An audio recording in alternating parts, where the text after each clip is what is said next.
বাঁশের সাঁকোতে আমার সেভাবে চড়া হয়নি।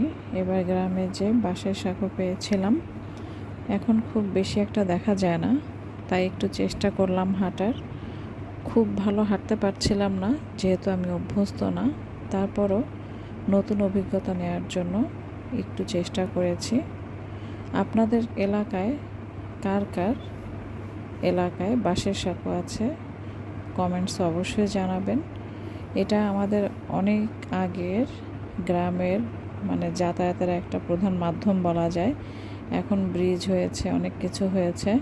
তো আমাদের এই গ্রামে এপার থেকে ওপারে যাওয়ার ছোট ছোট জায়গাগুলোতে এখনও বাঁশের সাঁকো দেখা যায়। খুব একটা অবশ্য দেখা যায় না, হাতে গোনা 2-4টা আছে, এটা তারই একটা। তো আমি একটু চেষ্টা করলাম এই 2024 সালে এসে বাঁশের সাঁকোতে ওঠার।